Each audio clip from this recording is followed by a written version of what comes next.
میرے وہ احسان یاد کرو جو میں نے تم پر کیے، اور یہ کہ میں نے تم کو اہل عالم پر فضیلت بخشی۔ اور اس دن سے ڈرو جب کوئی شخص کسی شخص کے کچھ کام نہ آئے، اور نہ اس سے بدلہ قبول کیا جائے، اور نہ اس کو کسی کی سفارش کچھ فائدہ دے، اور نہ لوگوں کو کسی اور طرح کی مدد مل سکے۔ اور جب پروردگار نے چند باتوں میں ابراہیم علیہ السلام کی آزمائش کی تو وہ ان میں پورے اترے۔ اللہ نے کہا کہ میں تم کو لوگوں کا پیشوا بناؤں گا۔ انہوں نے کہا کہ پروردگار میری اولاد میں سے بھی پیشوا بنائیو۔ اللہ نے فرمایا کہ ہمارا اقرار ظالموں کے لیے نہیں ہوا کرتا۔ وآخر دعوانا ان الحمد للہ رب العالمین۔ ابھی آپ پہلے پارے میں سورہ بقرہ کی آیات 116 تا 124 کی تلاوت اور ترجمہ سننے کی سعادت حاصل کر رہے تھے۔ تلاوت فرما رہے تھے قاری سہیل احمد۔ ہدیہ درود و سلام بحضور نبی کریم صلی اللہ علیہ وآلہ وسلم۔ اللهم صل على محمد اللهم صل على محمد وعلى آله وصحبه وسلم اللهم صل على محمد اللهم صل على محمد وعلى آله وصحبه وسلم اللهم صل على محمد اللهم صل على محمد وعلى آله وصحبه وسلم اللهم صل على محمد اللهم صل على محمد وعلى آله وصحبه وسلم۔ ارشاد باری تعالیٰ ہے، پیغمبر کے ذمے تو صرف پیغام الہی کا پہنچا دینا ہے، اور جو کچھ تم ظاہر کرتے ہو اور جو کچھ تم چھپاتے ہو اللہ کو سب معلوم ہے۔ حمد و ثنائے رب جلیل۔ تو ہے جو نظام ہستی، کوئی تو ہے جو نظام ہستی چلا رہا ہے، وہی خدا ہے، کوئی تو ہے جو نظام ہستی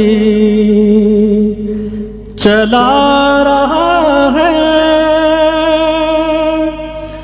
وہی خدا ہے۔ دکھائی بھی جو نہ دے نظر بھی، دکھائی بھی جو نہ دے نظر بھی، جو آ رہا ہے وہی خدا ہے، وہی خدا ہے، وہی خدا ہے، وہی خدا ہے۔ نظر بھی رکھیں سماتے بھی، وہ جان لیتا لیتا ہے نیتیں بھی، نظر بھی رکھے سماعتیں بھی، وہ جان لیتا ہے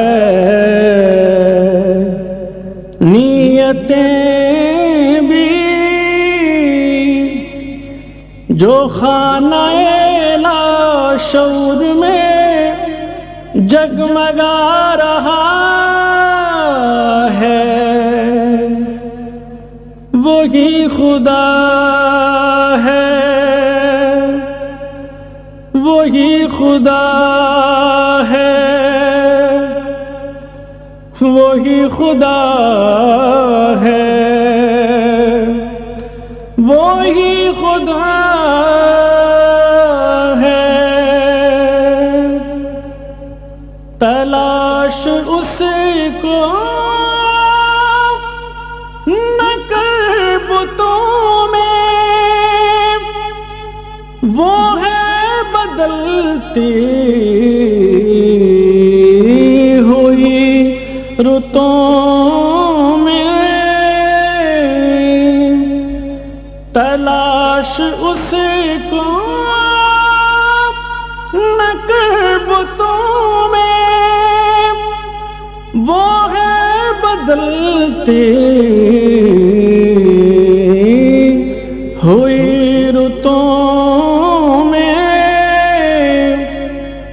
جو دن کو رات اور رات کو دن بنا رہا ہے،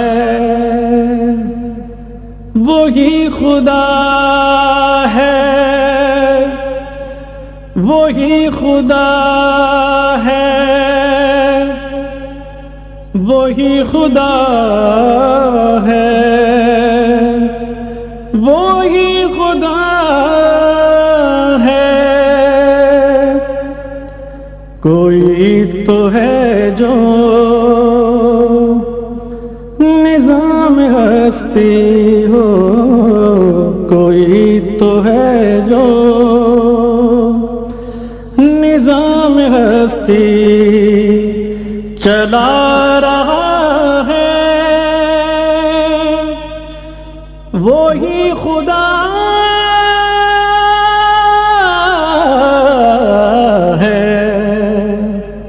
دکھائی بھی جو نہ دے نظر بھی جو آ رہا ہے، وہی خدا ہے، وہی خدا ہے، وہی خدا ہے، وہی خدا ہے، نظر بھی رکھے سماعتیں بھی، وہ جان لیتا ہے نیتیں بھی، نظر بھی رکھے سماعتیں بھی، وہ جان لیتا ہے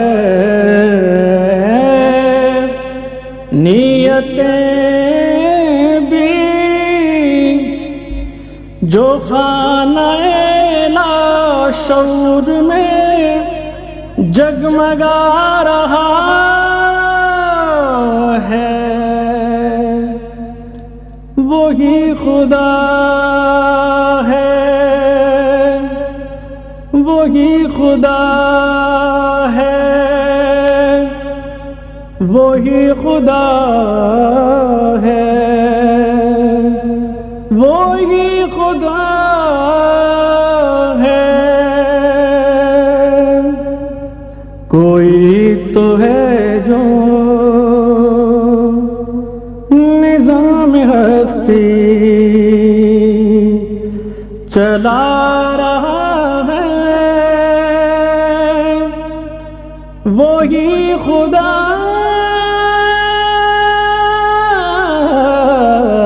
ہے، دکھائی بھی جو نہ دے نظر بھی جو آ رہا ہے، وہی خدا ہے، وہی خدا ہے، وہی خدا ہے، وہی خدا ہے، وہی خدا ہے، وہی خدا ہے۔ نذرانہ حمد پیش کر رہے تھے خورشید احمد، کلام تھا مظفر وارسی کا۔ آئیے اب تقاریر کے سلسلے درس حدیث میں پروفیسر عبدالحمید مدنی کی گفتگو سنتے ہیں۔ بسم اللہ الرحمن الرحیم، اللہم صلی علی سیدنا و مولانا محمد وعلی آل سیدنا و مولانا محمد وبارک وسلم وصلی علیہ۔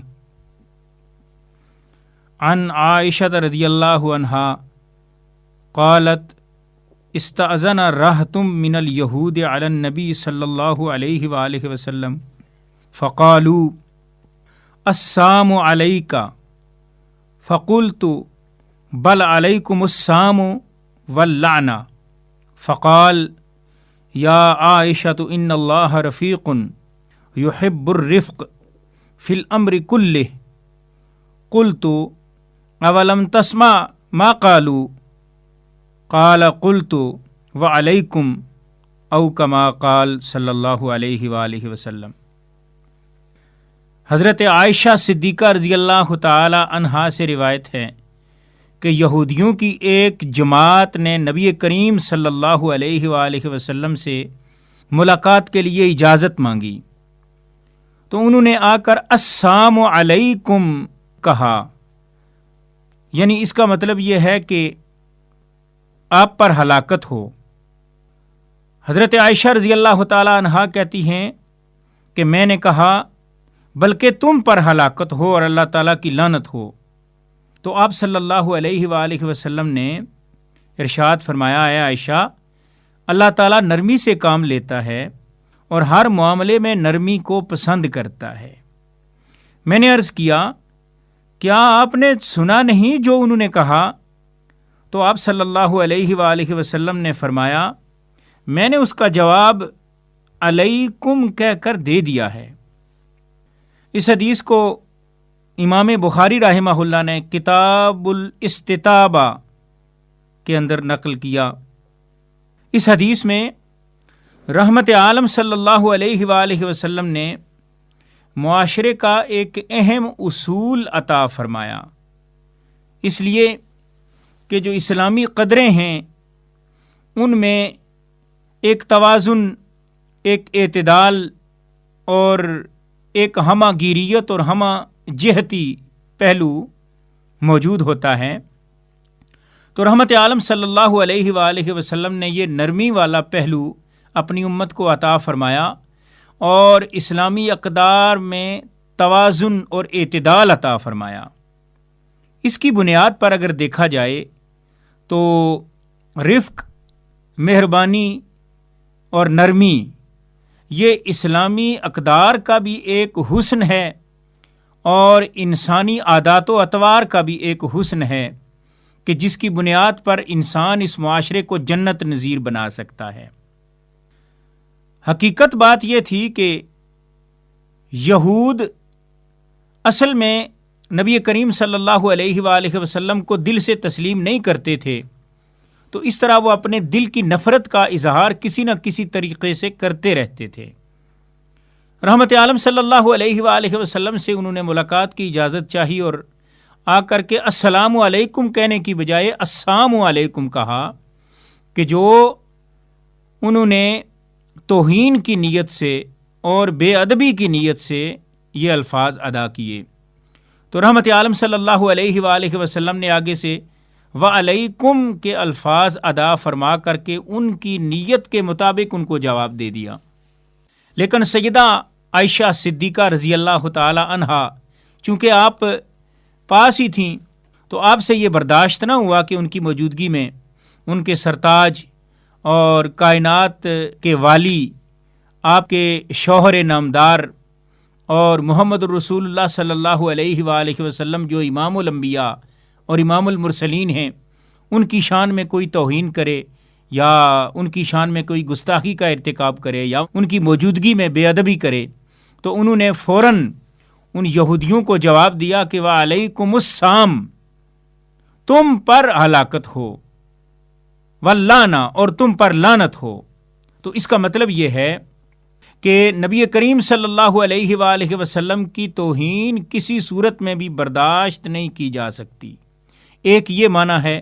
دوسرا معنی یہ ہے کہ رحمت عالم صلی اللہ علیہ وآلہ وسلم نے سیدہ عائشہ صدیقہ رضی اللہ تعالیٰ عنہا سے فرمایا کہ میں نے جواب دے دیا، تو آپ صلی اللہ علیہ وآلہ وسلم کے جواب کے بعد اب ضرورت نہیں تھی کہ ان کو جواب دیا جاتا. لہٰذا سیدہ عائشہ صدیقہ رضی اللہ تعالیٰ عنہا نے اپنی ایمانی غیرت کی بنیاد پر ان کو جواب دیا. لیکن رحمت عالم صلی اللہ علیہ وآلہ وسلم نے یہ اصول عطا فرمایا اپنی امت کو کہ نرمی، مہربانی اور جو رفق کا معاملہ ہے وہ دوسرے کے دل کو تبدیل کر دیتا ہے. دوسرے کے جو نفرت برے انداز اور جذبات ہوتے ہیں ان کو تبدیل کرنے کی صلاحیت رکھتا ہے. لہٰذا آپ صلی اللہ علیہ وآلہ وسلم نے یہ معاشرے کا حسن عطا فرمایا. اللہ رب العالمین ہم سب کو نبی رحمت صلی اللہ علیہ وآلہ وسلم کی سنتوں اور آپ صلی اللہ علیہ وآلہ وسلم کے دیے گئے طریقوں پر ہم سب کو عمل پیرا ہونے کی توفیق ارزانی فرمائے. وآخر دعوانا الحمد للہ رب العالمین. تقاریر کے سلسلے درس حدیث میں گفتگو کر رہے تھے پروفیسر عبدالحمید مدنی. حضور نبی کریم صلی اللہ علیہ وآلہ وسلم نے ارشاد فرمایا، منافق کی 3 نشانیاں ہیں. جب بات کرے تو جھوٹ بولے، وعدہ کرے تو اس کو پورا نہ کرے، اور جب اس کو کسی چیز کا امین بنایا جائے تو خیانت کرے.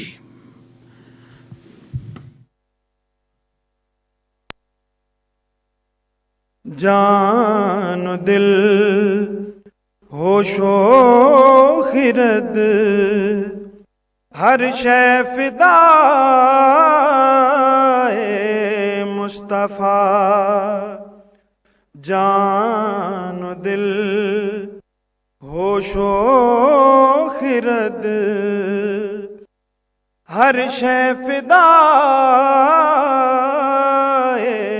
مصطفیٰ. ہیں یہ سب تخلیق رب، ہیں یہ سب تخلیق رب، لیکن برائے مصطفیٰ. جان و دل، ہوش و خرد، ہر شے فدا مصطفیٰ. ان کے جلووں سے ہی بزم کن فکاں روشن ہوئی. ان کے جلووں سے ہی بزم کن فکاں روشن ہوئی. بزم کن فکاں روشن ہوئی. چاند میں، سورج میں، تاروں میں ضیائے مصطفیٰ. چاند میں، سورج میں، تاروں میں ضیائے مصطفیٰ. جان و دل ہوش و خرد ہر شے فدا مصطفیٰ ہے زبان پاک ان کی امر کن کی رازداں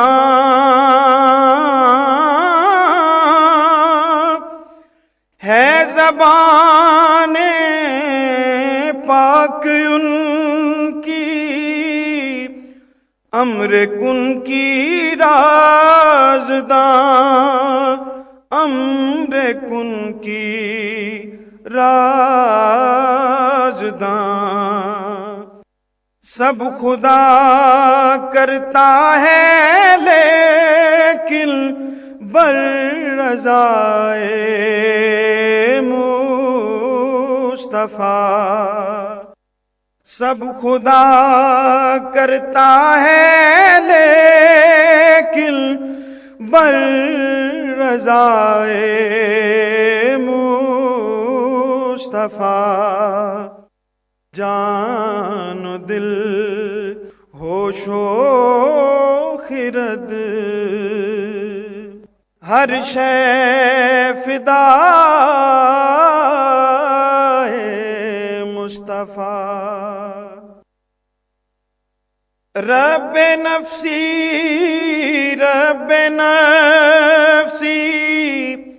کی صدا ہے چار سو رب نفسی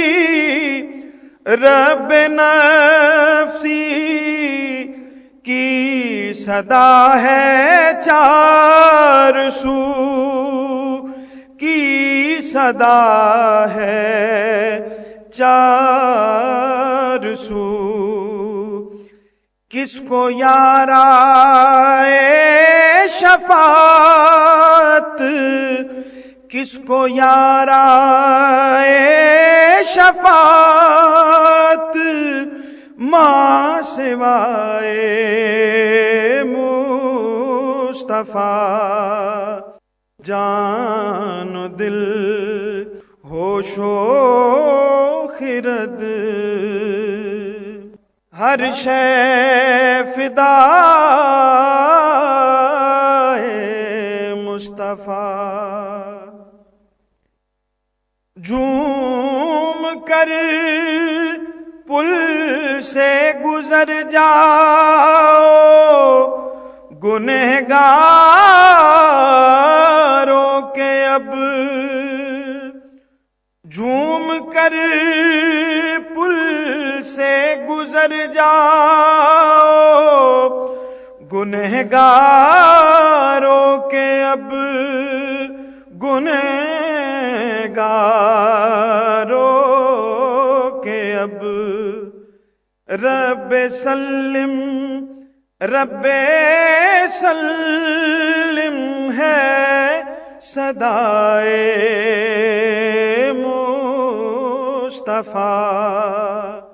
مصطفیٰ رب سلم ہے صدائے مصطفیٰ جان و دل ہوش و خرد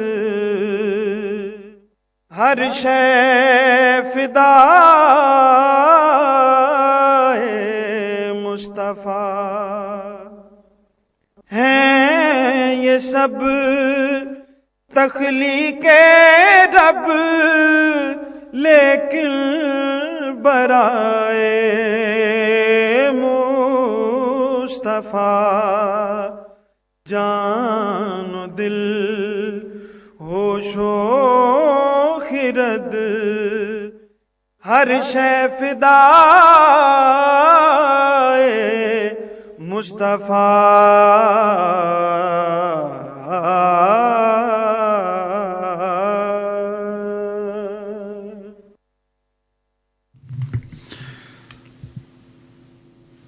بارگاہ نبوی صلی اللہ علیہ وآلہ وسلم میں ہدیہ عقیدت پیش کر رہے تھے سرور حسین۔ کلام تھا حافظ بصیر پوری کا۔ آئیے اب اعلیٰ اخلاقی اقدار کے سلسلے روشنی میں مولانا محمد شریف ہزاروی کی گفتگو سنتے ہیں۔ بسم اللہ الرحمن الرحیم، نحمدہ ونصلی علی رسولہ الکریم، اما بعد۔ غزوہ خندق کے موقع پر تمام مہاجرین اور انصار بڑے جان فشانی کے ساتھ خندق کھود رہے تھے۔ معاشی عسرت اور تنگی کا یہ عالم تھا کہ صحابہ کرام نے اپنے پیٹ پر پتھر باندھے ہوئے تھے، اور امام الانبیاء حضرت محمد رسول اللہ صلی اللہ علیہ وسلم نے اپنے پیٹ مبارک پر 2 پتھر باندھے ہوئے تھے، اور آپ کی آواز سے بھی نقاہت کا اظہار ہوتا تھا۔ حضرت جابر رضی اللہ تعالیٰ عنہ نے جب آپ کا یہ حال دیکھا کہ آپ بھوک سے کس طرح نڈھال ہیں تو آنکھوں میں آنسو آ گئے، اور فوراً اپنے گھر تشریف لائے اور بیوی سے کہا کہ کیا تیرے پاس کھانے کے لیے کوئی چیز ہے؟ میں نے تو رسول اللہ صلی اللہ علیہ وسلم کی بھوک کی شدت سے جو حالت دیکھی وہ میری برداشت سے باہر ہے۔ فرماتے ہیں کہ میری بیوی نے گھر سے ایک تھیلی نکالی جس میں تقریباً 1 سوا یعنی 300 سیر جو تھے۔ میں نے اسے کہا کہ جلدی جلدی یہ جو چکی میں پیس کر آٹا تیار کر لو۔ اس کے علاوہ میرے گھر میں بکری کا ایک بچہ تھا، میں نے اس کو ذبح کیا، اس کا گوشت بنایا۔ بیوی نے آٹا گوندھ کر اور گوشت کو ہانڈی میں ڈال کر چولہے پر رکھ دیا۔ اب میں نے کہا کہ میں رسول اللہ صلی اللہ علیہ وسلم کو بلا کر لے آتا ہوں۔ جب میں گھر سے نکلنے لگا تو بیوی نے مجھے بلایا اور کہا کہ دیکھیں یہ بمشکل 8-10 آدمیوں کا کھانا ہے، رسول اللہ صلی اللہ علیہ وسلم کو علیحدگی میں دعوت دینا اور ان کے ساتھ صرف چند آدمیوں کو دعوت دینا، ایسا نہ ہو کہ آدمی زیادہ آ جائیں اور کھانا کم پڑ جائے تو شرمندگی اٹھانی پڑے گی۔ اس لیے انہوں نے کہا کہ مجھے حضور اکرم صلی اللہ علیہ وسلم کے سامنے شرمندہ نہ کرنا۔ چنانچہ فرماتے ہیں کہ میں رسول اللہ صلی اللہ علیہ وسلم کی خدمت میں حاضر ہوا اور آپ کو علیحدہ بلا کر ان کے کان میں بات کی کہ میں نے چند آدمیوں کا کھانا تیار کیا ہے، اس لیے آپ اپنے جن اصحاب کو مناسب سمجھیں ساتھ لے کر میرے غریب خانے پر تشریف لے آئیں۔ پیغمبر علیہ الصلاۃ والسلام نے میری یہ گزارش سن کر ایک ٹیلے پر تشریف لے گئے اور تمام اہل خندق کو کام بند کرنے کا حکم دیا اور فرمایا کہ جابر نے تمہارے لیے کھانا تیار کیا ہے، اس لیے جلدی چلو۔ حضرت جابر فرماتے ہیں کہ یہ اعلان سن کر میں تو عجیب کیفیت میں مبتلا ہو گیا۔ آپ نے فرمایا کہ جب تک میں نہ آؤں تو ہانڈی کو چولہے سے نہ اتارنا اور نہ ہی آٹے کی روٹیاں پکانا۔ میں جلدی سے گھر پہنچا اور بیوی سے سارا واقعہ بیان کیا کہ اتنے آدمی آ رہے ہیں۔ بیوی کہنے لگی کہ کیا آپ نے رسول اللہ صلی اللہ علیہ وسلم کو کھانے کی مقدار بتائی تھی؟ میں نے کہا ہاں بے شک میں نے آپ سے عرض کیا تھا کہ 8-10 آدمیوں کا کھانا ہے۔ بیوی بولی پھر اس میں ہمیں گھبرانے کی کوئی ضرورت نہیں ہے، اب اگلا معاملہ اللہ جانے اور اس کے بعد اللہ کا رسول جانے۔ چنانچہ پیغمبر علیہ الصلاۃ والسلام ہمارے گھر تشریف لائے۔ آپ نے گوندا ہوا آٹا منگوا کر اس میں اپنا لعاب مبارک ڈالا اور برکت کی دعا فرمائی، اور پھر آپ نے ہانڈی میں بھی اسی طرح لعاب مبارک ملایا اور برکت کی دعا فرمائی۔ پھر آپ نے تندور میں روٹیاں لگانے کا حکم دیا۔ بمشکل 10-12 روٹیاں بنی ہوں گی۔ آپ نے فرمایا کہ دونوں چیزوں کو ڈھانپ کر رکھو اور بقدر ضرورت نکالتے رہنا اور مہمانوں کو بلاؤ۔ بیٹھنے کی جگہ کی جتنی گنجائش تھی اتنے آدمی بلائے، وہ گئے، ان کو کھانا کھلایا گیا، پھر اور بلائے، پھر اسی طرح اور بلاتے گئے، حتیٰ کہ تقریباً 1500 آدمیوں نے خوب سیر ہو کر کھانا کھایا۔ اور فرماتے ہیں کہ ہماری ہانڈی جو ہے وہ اسی طریقے سے بھری ہوئی تھی اور روٹیاں بھی موجود تھی۔ یہ حضور اکرم صلی اللہ علیہ وسلم کے معجزہ اور صحابہ کرام رضوان اللہ علیہم اجمعین کے اخلاص کا واقعہ ہے۔ اللہ کریم ہمیں بھی صحابہ کرام کی طرح اخلاص کی توفیق نصیب فرمائے۔ وما علینا الا البلاغ۔ اعلیٰ اخلاقی اقدار کے سلسلے روشنی میں گفتگو کر رہے تھے مولانا محمد شریف ہزاروی۔ ارشاد نبوی صلی اللہ علیہ وآلہ وسلم ہے، قرابت کا حق ادا کرنے والا اور صلہ رحمی کرنے والا وہ شخص نہیں جو احسان کے بدلے میں احسان کرتا ہو، بلکہ وہ ہے جو رشتہ توڑنے والوں سے رشتہ جوڑے اور حق تلفی پر بھی قرابت کا حق ادا کرے۔ مہر و انجم ہے خریدار مدینہ، مہر و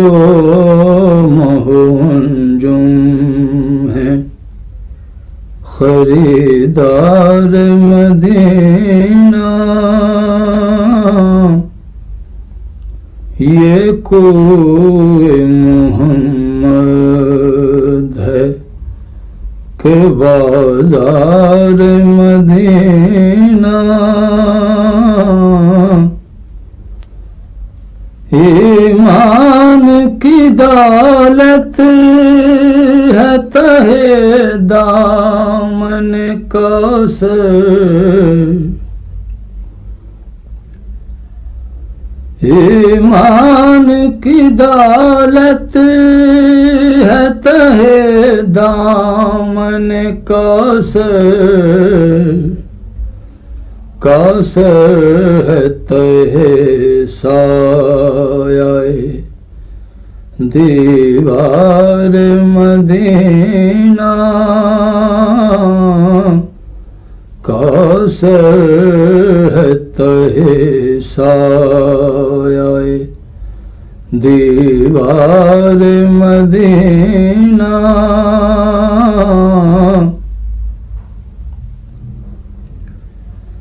یہ چاند یہ خورشید ہے، یہ کہکشاں ہے،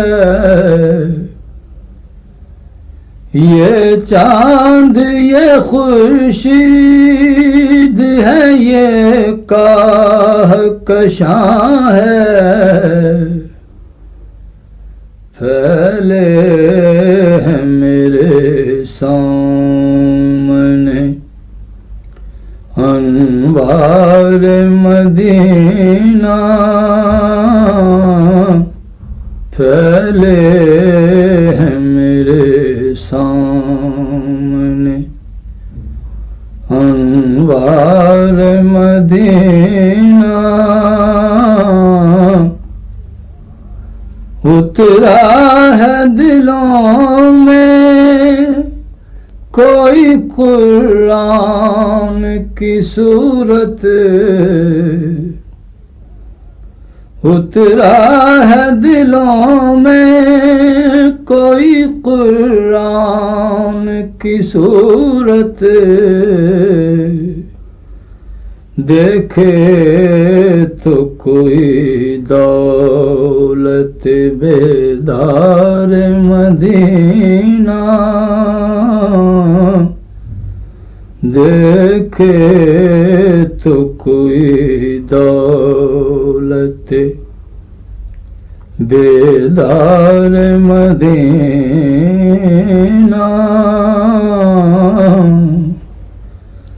اختر بھی سر دشت جنوں بیٹھا ہے کب سے، اختر بھی سر دشت جنوں بیٹھا ہے کب سے، اس سمت بھی ہے ابر گوہر بار مدینہ، اس سمت بھی ہے ابر گوہر بار مدینہ، مہر و انجم ہے خریدار مدینہ،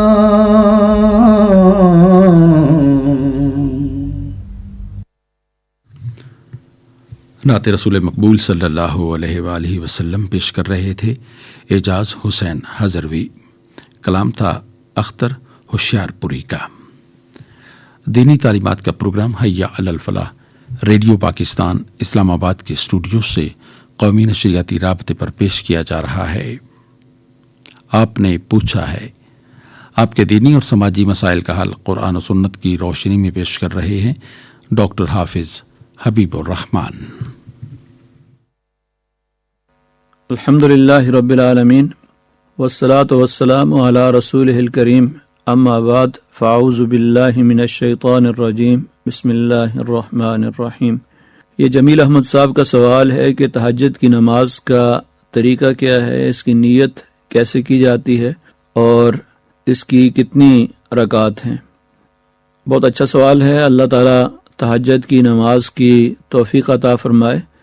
آج ہمارے معاشرے میں یقیناً ایسے خوش نصیب لوگ ہیں جو تہجد کی نماز کا اہتمام کرتے ہیں اور نماز کا طریقہ بھی سیکھنا چاہتے ہیں۔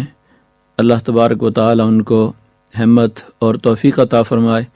تہجد کی نماز جس کا ذکر سورہ مزمل کے اندر بھی کیا گیا، یا ایھا المزمل قم اللیل الا قلیلا نصفہ او انقص منہ قلیلا او زد علیہ ورتل القرآن ترتیلا۔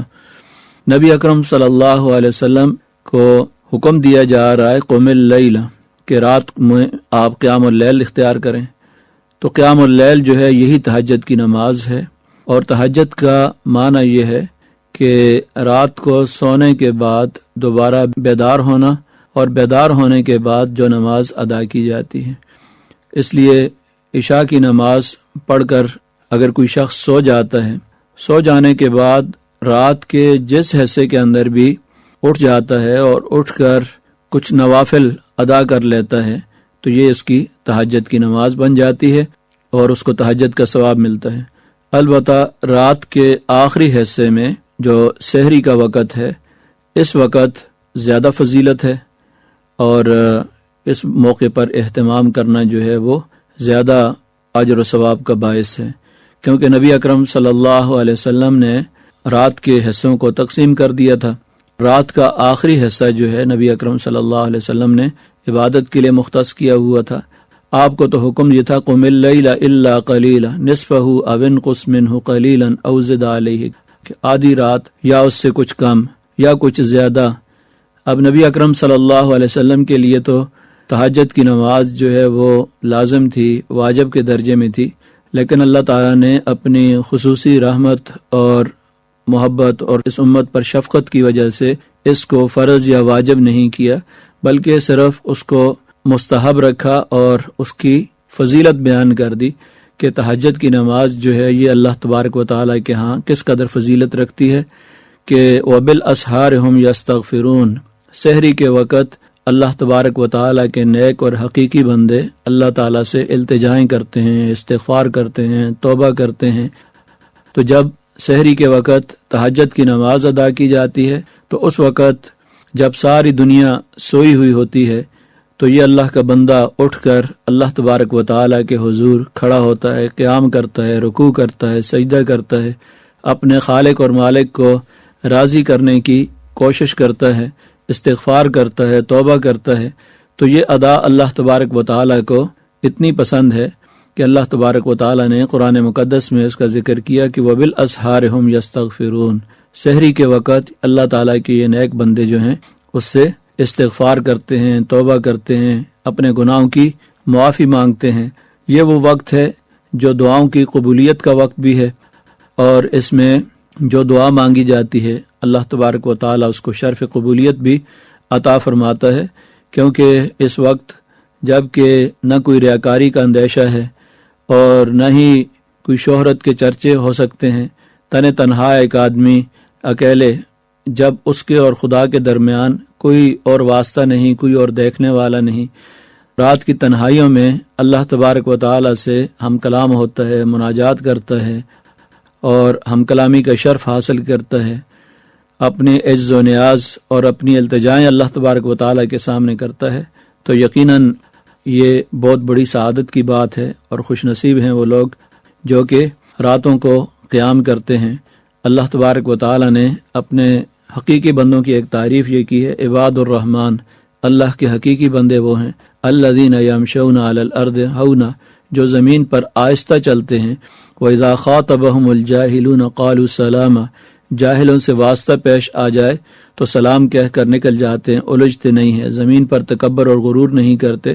وَالَّذِينَ يَبِيتُونَ لِرَبِّهِمْ سُجَّدًا وَقِيَامًا، ان کی راتیں سجدے اور قیام کی حالت میں گزرتی ہیں۔ یہ اللہ تعالیٰ کے حقیقی محبوب اور پسندیدہ بندے ہیں جن کا ذکر اللہ تعالیٰ نے اپنے پیارے نام سے عباد الرحمن، رحمان کے بندے، رحمان کے محبوب بندے، حقیقی بندے وہ ہیں جو تکبر اور غرور نہیں کرتے، ان کی چال میں، ان کی گفتار میں، ہر چیز میں اللہ تبارک و تعالیٰ کی بندگی کا رنگ نمایاں ہوتا ہے، اور راتیں بھی اللہ تبارک و تعالیٰ کے حضور عبادت میں گزرتی ہیں۔ تو یہ بہت بڑی فضیلت ہے۔ جہاں تک اس کی نیت کا معاملہ ہے تو نیت بس نوافل کی نیت اور تہجد کی نیت کی جا سکتی ہے کہ 2 رکعت نماز یا 4 رکعت نماز جو ہے وہ 2 رکعت کر کے بھی پڑھ سکتے ہیں، 4 کر کے بھی پڑھ سکتے ہیں، اس میں اختیار ہے جس میں آسانی ہو۔ اسی طریقے سے جہاں تک تعداد رکعت کا معاملہ ہے تو اس کی تعداد جو ہے وہ بھی کوئی متعین نہیں ہے، البتہ نبی اکرم صلی اللہ علیہ وسلم سے زیادہ وطر کے ساتھ 13 رکعت تک نبی اکرم صلی اللہ علیہ وسلم سے ثابت ہے کہ آپ تہجد کی نماز جو ہے وہ 10 رکعت پڑھ کر 3 وطر پڑھ لیے، 8 رکعت پڑھ کر 3 وطر پڑھ لیے، اور اگر کوئی آدمی 4 رکعت پڑھ لے اور اس کے بعد وطر کی نماز پڑھ لے تو یہ بھی ٹھیک ہے۔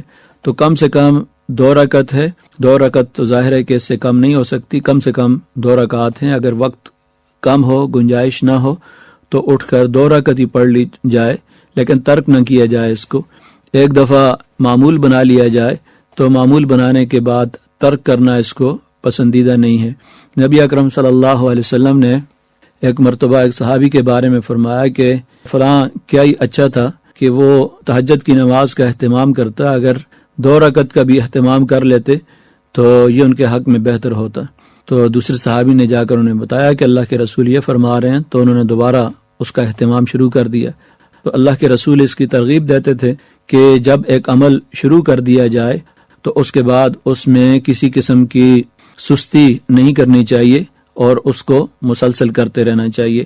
اس لیے تہجد کے لیے الگ سے کوئی مخصوص نیت بھی نہیں ہے، اور رکعات جو ہیں اس میں بھی نبی صلی اللہ علیہ وسلم نے 10 رکعات تک وطر کے بغیر نماز پڑھی ہے، اور وطر اس لیے کہ نبی صلی اللہ علیہ وسلم نے فرمایا کہ اجعلوا آخر صلاتکم وطرا، آخری نماز تمہاری وطر ہونی چاہیے۔ اگر کسی کا مستقل معمول تہجد کا ہے تو آخری 3 رکعت جو ہے وہ وطر پڑھ لینا چاہیے۔ دعا ہے کہ اللہ تبارک و تعالی ہمیں اپنے ان حقیقی اور نیک بندوں کے اندر شامل فرمائے جو تہجد کے اوقات میں اس افضل نماز کا اہتمام فرماتے ہیں۔ آپ نے پوچھا ہے، آپ کے دینی اور سماجی مسائل کا حل قرآن و سنت کی روشنی میں پیش کر رہے تھے ڈاکٹر حافظ حبیب الرحمان۔ سامعین، اگر آپ بھی اس سلسلے میں کچھ سوال پوچھنا چاہیں تو خط لکھنے کے لیے ہمارا پتہ نوٹ فرما لیجیے۔ انچارج پروگرام حیا علی الفلاح، پوسٹ باکس نمبر 2010 یعنی 2010 ریڈیو پاکستان، اسلام آباد۔ تاب مرات سحر گرد بیابان عرب، تاب مرات سحر گرد بیابان عرب، غازۂ روح قمر دود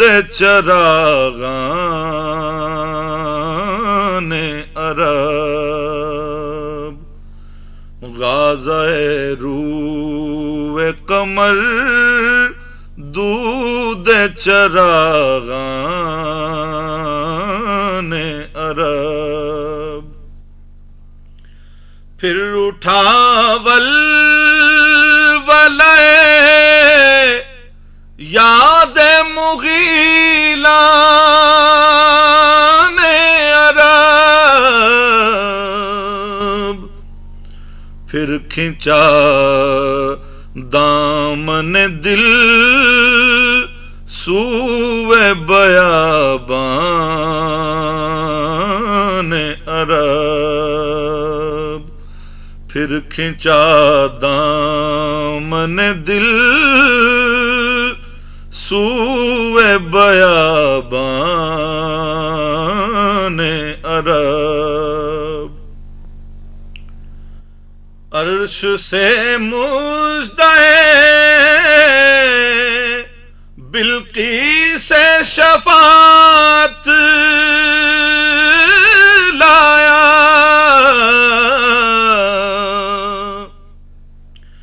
عرش سے مژدہ بلقیس شفاعت لایا،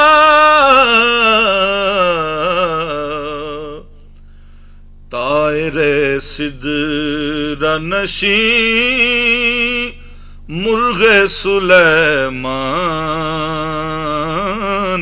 عرب، طائر سدرہ نشین مرغ سلیمان عرب، حسن یوسف پہ کٹی مصر میں انگشت زنا،